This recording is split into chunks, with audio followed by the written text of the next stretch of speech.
नागपूरमधून आहे। नागपूरच्या मनपाच्या सर्वसाधारण सभेमध्ये सुरक्षेचा प्रश्न पुन्हा एकदा ऐरणीवरती आलाय। नगरसेवकांसोबत कार्यकर्ते, मित्र, नातेवाईक सभागृहामध्ये पोहोचल्यानं एकच गोंधळ उडाला।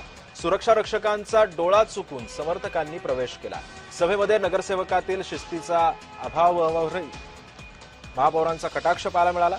भाजपचे सदस्य ॲडव्होकेट संजय बालपांडे यांनी सभागृह सुरक्षित नसल्याचा मुद्दा उपस्थित केला होता। महापौर नीता ठाकरे यांनी त्यावरती संताप सुद्धा व्यक्त करत नगरसेवकांनाच जबाबदार धरलं। पुढच्या सभेमध्ये नगरसेवकांचं प्रतीक चिन्ह तपासूनच प्रवेश देण्याचे निर्देश दिले जाणार आहेत। आणि या संदर्भात अधिक माहिती जाणून घेऊयात। माझा सहकारी तेजस मोहतुरे आपल्या सोबत आहे। तेजस, नागपूरमध्ये अशा पद्धतीच्या घटना घडतात, हे सगळं नेमकं एकंदरीत प्रकरण काय होतं, काय माहिती आहे?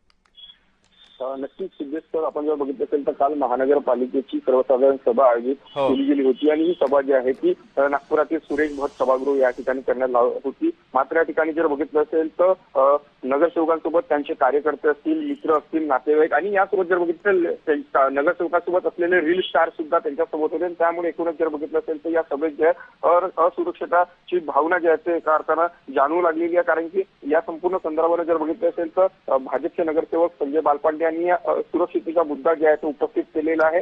यावर महापौर नीता ठाकरे यांनी सुद्धा जे आहे ते संताप व्यक्त केला आणि नगरसेवकांना जाब धरले। या संपूर्ण सर्वसाधारण सभेत जर बघितलं असेल तर वेळ जे होती त्या वेळेचा अभाव नगरसेवकांमध्ये दिसू लागला। कारण की यामध्ये जर बघितलं सर्वाधिक जास्त नगरसेवक जे भाजपचे यात, मात्र शिस्तबद्ध मानणारा पक्ष भाजपमध्ये जर नगरसेवक जर सर्वसाधारण सभेत उशिरा येत असतील तर कुठेतरी एका अर्थानं प्रश्नचिन्ह सुद्धा उपस्थित होते। आणि या संपूर्ण सभागृहात जर बघितलं असेल तर नगरसेवक जे प्रतीक चिन्ह असतो, बिल्ला असतो, तो सुद्धा जे आहे ते अनेक नगरसेवकांनी लावलेला नव्हता। त्यामुळे त्यांच्या हे सुद्धा या संपूर्ण सभागृहात जे प्रवेशावरच्या निदर्शनात जे आहे ते जाणू लागले आहेत। आणि मध्ये जे आहे ते कुठला तरी नगरसेवक एखादी विषयाला घेऊन जे आहे ते बोलत होता आणि त्यामुळे एकूणच जे आहे ते या संपूर्ण विषयाला घेऊन जे आहे ते महापौर संतापले आणि पुढे अशा प्रकारची जे आहे ते होणार नाही अशी सुद्धा जे आहे ते खबरदारी म्हणून जे आहे ते महापौरांनी जे आहे ते निर्देश सुद्धा दिलेले आहेत। एकूणच जे बघितलं असेल तर या संपूर्ण महानगरपालिकेच्या सर्वसाधारण सभेवर जे एका अर्थानं सुरक्षेचा प्रश्न जे आहे तो पुन्हा एकदा